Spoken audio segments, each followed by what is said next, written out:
There's a theory I mention in Memoirs of a Swine Volume 3, This Little Piggy, and there are some unconventional ideas in it, so trigger warning.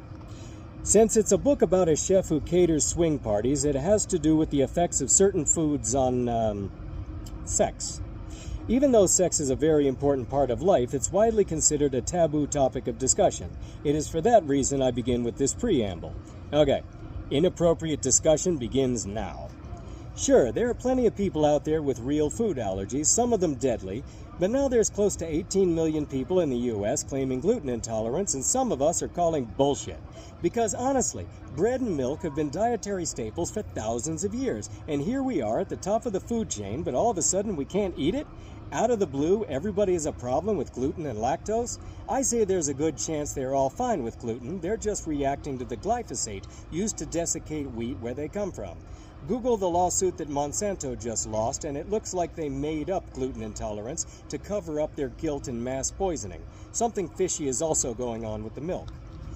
As a chef and scholar in what people euphemistically call the Venusian arts, I have come to notice the role one's diet plays in other arenas.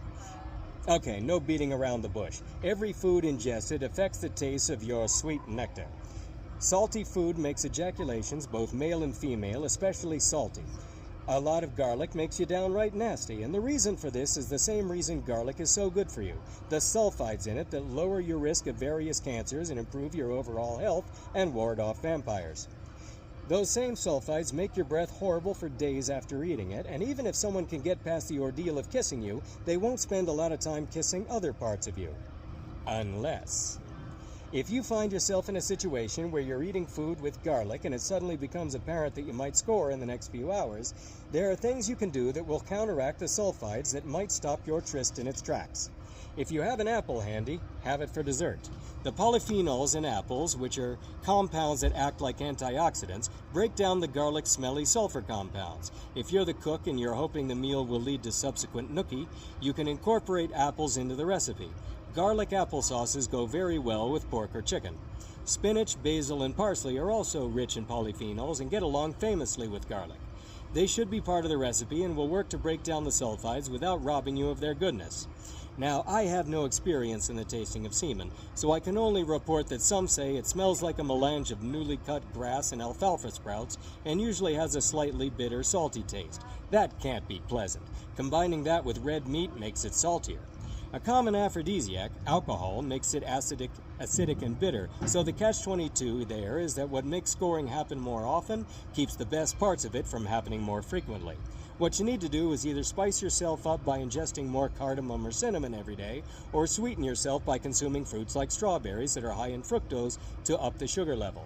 Washing your meal down with whole milk or green tea works too, up to a point, but nothing is as effective, in my experience, as pineapple juice. Pineapple juice will counteract just about everything, and the improvement it makes in your personal, intimate flavor is dramatic. Eating a lot of strawberries or chugging a strawberry smoothie will make her, or him to be fair, keep coming back for more.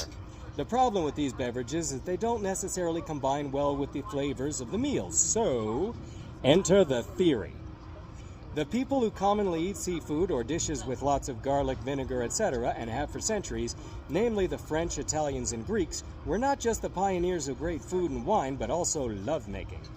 If anyone would notice a difference in their lovers' personal, intimate flavors after eating certain foods, it would be them. So, trial and error established the rules of what to drink along with what meals, not just because they were pleasant to the palate at the time, but afterwards as well. It would make sense that the snobbery of knowing which wines go with which foods was far more than just the sake of snobbery. If you're having a bucket of extra crispy, for example, or fried seafood, you should wash it down with champagne or prosecco or a cava instead of soda pop. I know it sounds silly, but while light beers match up well with fried seafood, most wines lose something when paired with tempura or a thick beer batter. This doesn't happen with sparkling wine, whose bubbles cut through the weight of fried food as if the wines were made for the dish. These wines also pair well with caviar, and caviar wreaks havoc on your hoo-hoo dilly or cha-cha. Seafood is normally great for men to eat before sex for virility, but if reproducing is not really the object of the activity, you might want to skip it. If it is, though, drinking Chenin or Sauvignon Blanc or Pinot Grigio is good to combine with flounder, halibut, walleye, snapper, raw clams, or oysters.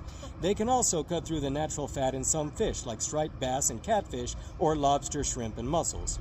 Fuller wines, like Chardonnay, Viognier, or Pinot Gris, go well with striped bass, crab, raw oysters, and lobster. The theory here is to match a full-bodied wine with a full-bodied dish.